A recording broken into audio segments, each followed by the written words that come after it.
శుభోదయం. మహాదేవ్యై చ విద్మహే విష్ణుపత్న్యై చ ధీమహి తన్నో లక్ష్మీ ప్రచోదయాత్. ఈనాటి విశేషం లక్ష్మీ అర్చన. శుక్రవారం నాడు మహాలక్ష్మిని అర్చించాలి. ఉదయం లేవగానే లక్ష్మీ స్వరూపంగా ఇల్లాలు మనకు దర్శనమిస్తే ఆ రోజంతా కూడా సంతోషంగా గడుపుతుంది.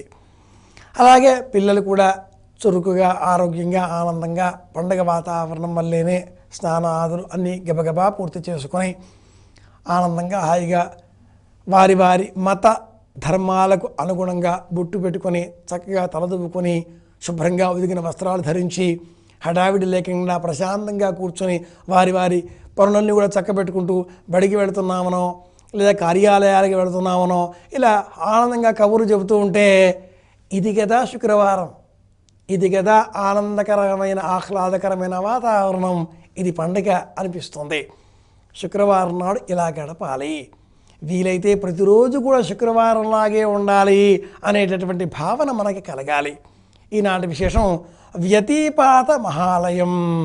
అలాగే ఈనాటి మరొక విశేషం సూర్య సావర్ణిక మన్వాది.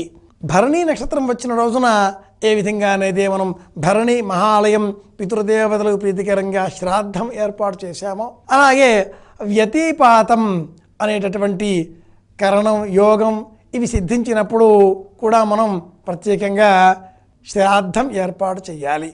ఇలాంటి యోగం ఘటించినప్పుడు ప్రత్యేకించి వ్యతిపాతం వచ్చిన రోజున జ్వరం వస్తే ఆ జ్వరం త్వరగా తగ్గదు అని కూడా పెద్దలు అంటారు.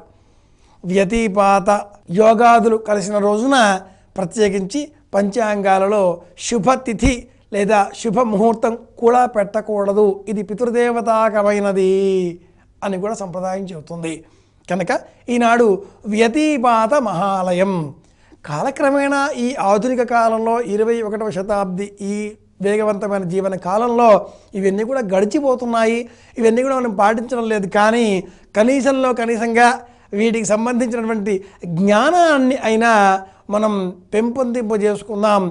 ఆచరణ శూన్యమైన ఆచరణ అల్పమైన కూడా జ్ఞానం పెంచుకోవడంలో నష్టం లేదు కదా. విందాం, తెలుసుకుందాం, ఇతరులకు చెబుదాం. ఎవరైనా ఇందులో ఆచరించే వాళ్ళు ఉన్నారేమో, భవిష్యత్ తరాల్లో మళ్ళీ పూర్వ సంబంధిత సంస్కృతి సంప్రదాయాలు అన్నీ కూడా సంపూర్ణంగా ఆచరణలోకి వస్తాయేమో అనేటటువంటి ఆశతో మన కార్యక్రమం శుభదినం ఇలా ప్రతిరోజు ఉండే విశేషాంశాన్ని ఈ విధంగా ముచ్చటించుకుంటూ ఉంటుంది. ఈ రోజున వ్యతిపాత మహాలయం. నిజానికి శ్రాద్ధం అంటే ఎప్పుడో ఒకరోజు చేసేది అని కాదండోయ్, ఇది నిత్యము ప్రతిరోజు ఉంటుంది. దానికి నిత్య పితృతర్పణం అని పేరు. ప్రతిరోజు కూడా తర్పణం చెయ్యాలి. అందులో మళ్ళీ ప్రత్యేకించి ఆ పితృదేవతలను సోమ పితృ యమోగ్రిష్పాస్వాలగ్ని కవివాహనాదయో ఏ పితర తాన్ పితృకు తర్పయామి తర్పయామి తర్పయామి సర్వాన్ పితృకు తర్పయామి తర్పయామి తర్పయామి సర్వాన్ పితృగుణాకు తర్పయామి ఇలా చెబుతూ ఆ పత్ని పుత్రాదులకు భూపితృగు భూపితృగు శుభపితృగు భూర్భసుపితృగు అని చెబుతూ ఇది నిత్య పితృతర్పణం. దీంట్లో మళ్ళీ శ్రాద్ధాంగ తర్పణం. ఇలా చూస్తే చాలా కఠినమైనటువంటి సంప్రదాయాన్ని సనాతన వైదిక ధర్మం సూచించింది. దీన్ని కొద్దిగా తేలికపరుస్తూ 96 రోజులు, ఆ 96 రోజులు లేని పక్షంలో 12 అమావాస్యలు, అది కూడా కుదరని పక్షంలో ఇలా మనకు ప్రత్యేకంగా ఒక ప్రత్యేక పక్షం 16 రోజులు, ఇది మహాలయ పక్షం. ఇందులో కూడా వీలు కాదండి అనుకుంటే భరణి మహాలయం, కాదండోయ్ అనుకుంటే వ్యతిపాత మహాలయం. ఇలా ఏదో ఒక రోజునైనా ఈ దేహాన్ని ఇచ్చినటువంటి పితరులను జ్ఞాపకం చేసుకోవాలి అనే సంప్రదాయాన్ని సనాతన వైదిక ధర్మం ఇలా అందించింది. వ్యతిపాత మహాలయం ఇది ఈనాటి మరొక విశేషం. సూర్య సావర్ణిక మన్వాది. ఈ మనువులు 14. అందులో వైవస్వతుడు అనేవాడు 7వ వాడు. ఆ వైవస్వత మనువు యొక్క కాలంలోనే ఈ వర్తమాన 28వ మహాయుగంలో 4వది అయిన కలియుగంలో గడించినటువంటి 5118వ సంవత్సరంలో వర్తమానంలో మనం జీవిస్తున్నాం.